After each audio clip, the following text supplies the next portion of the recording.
आप सबको मेरा नमस्कार। मैं लीना पुरोहित, सहायक आचार्य संस्कृत, श्री गोविंद गुरु राजकीय महाविद्यालय बांसवाड़ा महाविद्यालय के YouTube चैनल पर आपका स्वागत है। आज का हमारा विषय है कथा साहित्य। संस्कृत कथा साहित्य का इतिहास अत्यंत प्राचीन है। संस्कृत कथा साहित्य की सरलता, सरसता, मधुरता तथा उपदेशात्मकता की भारतीय तथा पाश्चात्य विद्वानों ने मुक्त कंठ से प्रशंसा की है। अब हम जानना चाहेंगे कि कथा साहित्य का क्या अभिप्राय है, किसे कहते हैं कथा साहित्य। जैसा कि आप जानते हैं कि मानव स्वभावतः मनोरंजन प्रिय होता है। मनोरंजन के लिए वो नाटक देखता है, कथा कहानियाँ पढ़ता है, सुनता है और अपना मनोविनोद करता है। तो मानव की इस मूल मनोवैज्ञानिक प्रवृत्ति को ध्यान में रखकर भारतीय मनीषियों ने कथा साहित्य की रचना की। अब हम देखेंगे कि कथा साहित्य का उद्भव एवं विकास कैसे हुआ। वैसे तो वैदिक साहित्य को ही कथा साहित्य का उद्गम माना है।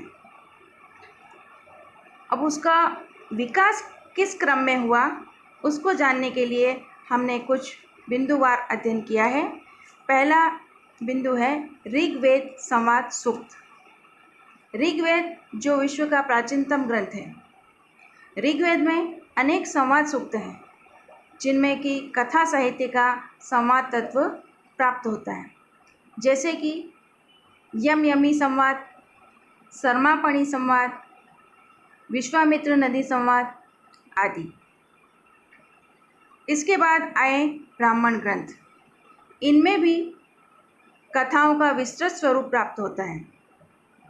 ब्राह्मण ग्रंथों में कथा को गद्य में और उपदेश को पद्य में प्रस्तुत किया है। तत्पश्चात रामायण काल के अंदर रामायण में भी नीति कथाओं का उल्लेख प्राप्त होता है।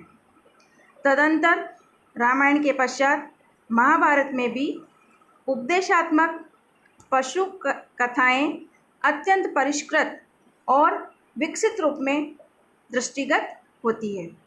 इसमें अनेक सुंदर कथाएं हैं, जैसे कि गज कश्यप कथा, मनु मत्स्य कथा आदि। इसके बाद नंबर आता है बौद्ध जातक कथाओं का।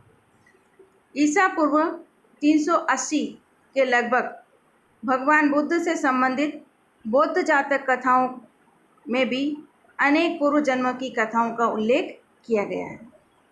तत्पश्चात जैन जातक कथाएं, जिनमें जैन तीर्थंकरों के पूर्व जन्म की कथाओं को अति रोचक शैली में जातक ग्रंथों में निबद्ध किया है। और इसके बाद आते हैं पातंजलि मुनि। लगभग 150 ईसा पूर्व महर्षि पातंजलि ने अपने महाभाष्य में अहिनकुलम और काकोलुकियम जैसी नीति कथाओं का उल्लेख किया है। तो इन सब आधार पर हम कह सकते हैं कि वैदिक साहित्य ही कथा साहित्य का उद्गम है और उसका विकास क्रम इस प्रकार चला कि ईसा पूर्व प्रथम शताब्दी तक कथा साहित्य पर्याप्त समृद्ध हो चुका था। अब आप देखिए कि कथा साहित्य के भेद। कथा साहित्य के मुख्य रूप से वर्ण विषय के आधार पर 2 प्रकार की कथाएं हैं। पहली है नीति कथा, दूसरी है लोक कथा। नीति कथा, इसमें पशु पक्षियों को कथा के पात्र बनाकर नीति ज्ञान का उपदेश दिया गया है। दूसरी होती है लोक कथा।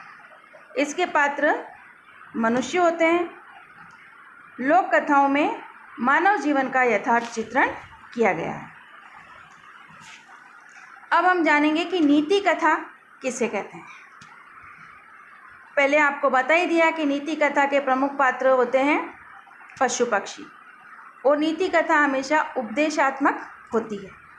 तो हमारे प्रमुख नीति ग्रंथ 2 हैं। पहला है पंचतंत्र और दूसरा हितोपदेश।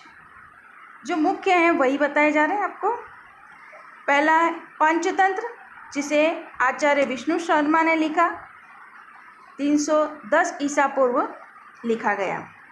पंचतंत्र में कुल 5 तंत्र हैं, जैसे कि पहला है मित्रभेद, दूसरा है मित्र संप्राप्ति, तीसरा काकोलुकीय, चौथा है लब्ध प्रणांश और पांचवा है अपरीक्षित कारक।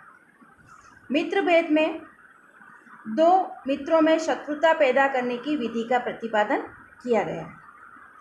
मित्र संप्राप्ति, उसके अंदर आदर्श मित्रता द्वारा कार्य सिद्धि का प्रतिपादन किया गया। तीसरा तंत्र है काकोलुकियम, उसमें काक द्वारा शत्रु अलुकराज से मित्रता करके उसका नाश कर देने का वर्णन है। चौथा तंत्र का नाम है लब्ध प्रणांश, जिसमें मीठे दिल वाले वानर और मगरमच्छ की कथा का वर्णन है। पांचवा तंत्र है अपरीक्षित कारक। इसमें 15 कथाओं के द्वारा, कितनी कथा है? 15।